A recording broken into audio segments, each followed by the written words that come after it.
Assalamu alaikum everyone. I hope you all are doing good. I'm Kashmala Ashraf and I'm here to present lecture 4 on the character development of Nora over the course of A Doll's House, which is a very important play. We have discussed many things about it. We have discussed the summary overview of this play. We have discussed the characters, the major minor characters, the symbolism, the symbols used in throughout this play, the feminist perspective of this play, and this is our last lecture of this play, which will concern the character development or the character arc of Nora over the course of A Doll's House. So let's begin. As we already know that Nora is the main character, the major protagonist of the play by Henrik Ibsen. So let's go and look into its character. We know that A Doll's House is written by Henrik Ibsen, which was published in 19th century. The play caused great controversy for the unheard of and modern behavior of a married woman called Nora in Norway, challenging 19th century gender roles in a male-dominated world. At first, Nora goes along with her role as an ideal innocent housewife, but as she uncovers Torvald's true belief, she finds the courage to become an individual and leave her household. Nora's character development from fragile and immature to independent and courageous exposes the idealized doll like role of women and the social constraints at the time, criticizing gender power dynamics and the importance of image to society. This was the background of the play. We already know too much about this play, so let's dive into the story outline so that we can extract the character development of or character outline of Nora. At the beginning of the play, Ibsen represents Nora as dependent, innocent, and childlike, portraying the image of the ideal housewife at that time. Nora enjoys attention from her husband and his patronizing treatment. Their constant playful bantering shows his superiority and his paternalism.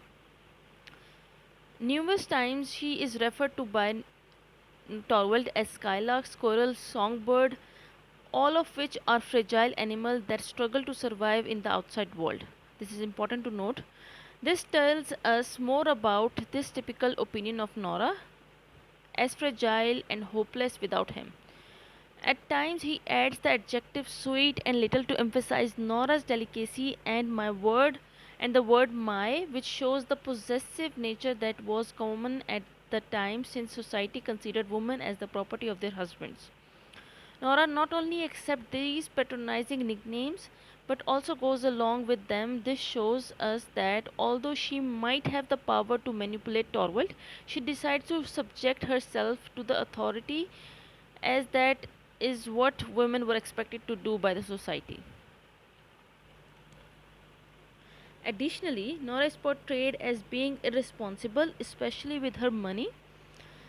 An example of this can be seen at very beginning of the play when she is playing the potter. Although he is only she is paying the potter. Although he is only asking 50 ore for his service, she gives him a crown.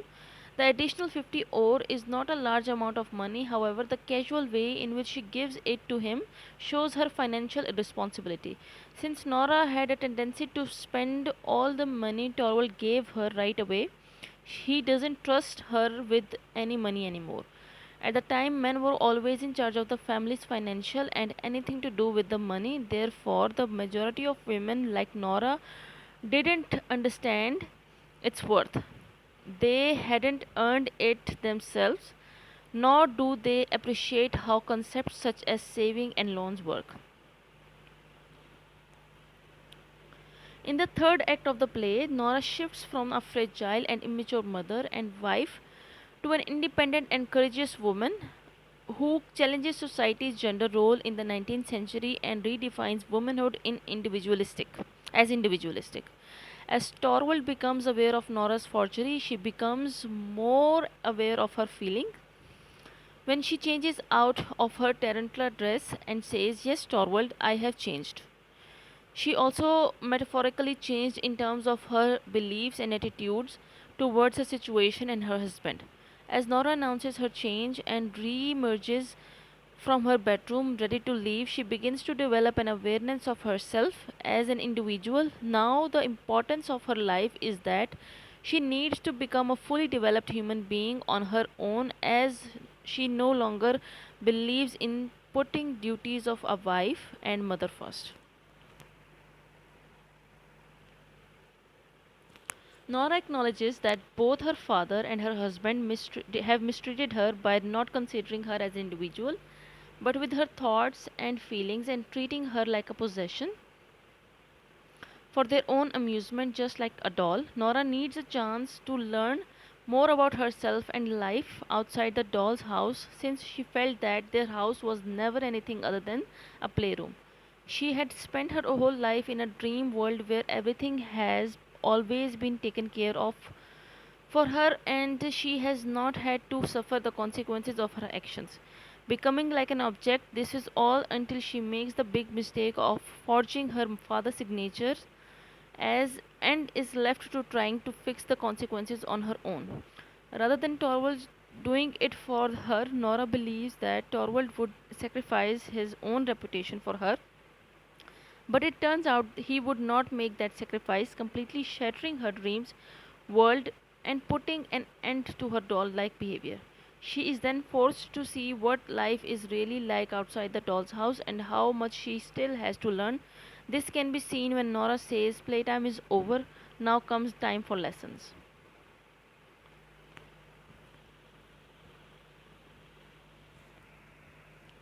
When she mentions playtime, she refers to the control of the men in her life have over her as a doll, and how this is over as she now has taken control over her life and can make decisions on her own. It is time for her to learn life lessons independently and make something of her life rather than constantly following the likes and beliefs of her father and husband.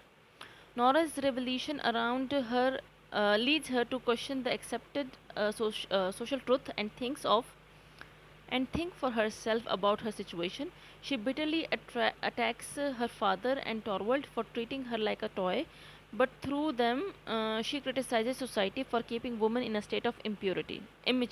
Sorry. Using the character of Nora and Torvald Helmer, Henrik Ibsen criticizes the gender power dynamics imposed by society at that time. During the third act of the play, it becomes clear that the marriage couples love for each other isn't for the right reasons. Torvald is so fond of Nora and attracted by her as she relieved his insecurities influenced by society's obsession with the way they are perceived, of being the dominant man of the house that everyone obeys. An example of this can be seen during Act 3 when Torvald says, "Can't I look at my most treasured possession? At all this loveliness that's mine and mine alone, completely and utterly mine." He keeps repeating the words mine and mine, my and mine, which demonstrate a masculine sense of possessiveness, which he continuously has to prove and mention to reassure himself that that is the case. Nora has always been obedient to and dependent on him, which made him feel in charge as the man of the house. As soon as Nora realizes that their love isn't genuine, she suddenly has the courage to be in the charge of herself, shattering the gender power dynamic, making him feel threatened and worried about how society will perceive him. Ibsen continues to criticize 19th century gender role as Helmer says, but nobody sacrifices his honor for one who he loves. And Nora responds with hundreds and thousands of women have. This shows Nora finally having the strength to stand up to her husband and let him know how unfair gender dynamics were at the time. This concept was very controversial for the 19th century audience and unspoken until Ibsen decided to finally discuss it, appealing to women who felt the same way and making men feel uncomfortable.